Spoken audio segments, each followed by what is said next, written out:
నమస్తే, నేను Prashanthi. Welcome to Suman TV USA.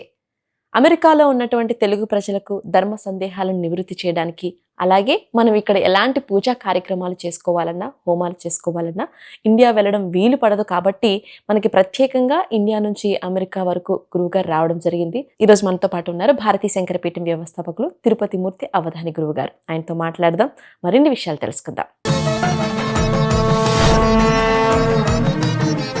Varalakshmi వ్రతం అనగానే ముఖ్యంగా మనందరికీ గుర్తొచ్చేది అమ్మవారు డబ్బు ప్రసాదిస్తారు, డబ్బు రావాలి, వృద్ధి చెందాలనుకుంటా కదండి. అసలు ఆ డబ్బు రావాలంటే ఎలా? తప్పకుండా అమ్మ, మనం ఈ వరలక్ష్మి వ్రతం చేస్తాం కదా. మామూలుగా లక్ష్మీ అమ్మవారికి చేసేటువంటి ఆరాధన ఒక రకంగా ఉంటే, రేపు మనకు వచ్చేటువంటిది విశేషమైనటువంటి విధానంలో ఉంది. కాబట్టి నాకు ఒక వీడియోలో చెప్పుకున్నాం, భగవంతుడు మన నుదిటి రాత మార్చడం కోసమే, మనందరి జీవితాలని చక్కగా ఆనందంగా ఉంచడం కోసమే ఇటువంటి విధానాన్ని రాసి ఉంచాడని చెప్పి మీరు చేసేటువంటి ఆరాధనలో ఇంకొకటి పెంచి, గోరింట పంటగా మా ఇంట పండగ అన్నట్టుగా గోరింటాకు గింజలతో పాట విన్నారు మీరు? అది గోరింట పంటగా మా ఇంట పండగ అనేది గోరింటాకు సినిమా, ఏదో సంబంధం లేదులే కానివ్వండి. ఆ గోరింటాకు చెట్టుకు గింజలు ఉంటాయమ్మా.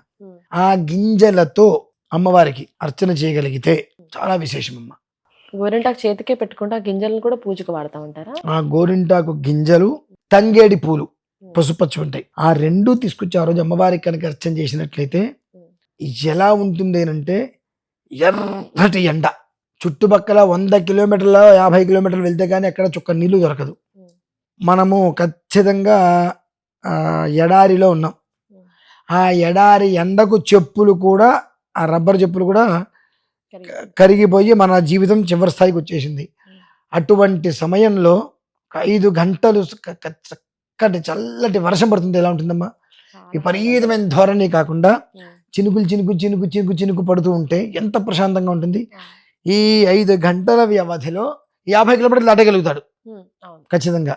తన జీవితం తను కాపాడుకోగలుగుతాడు. అలాంటి స్థితి అమ్మవారిస్తుందమ్మా.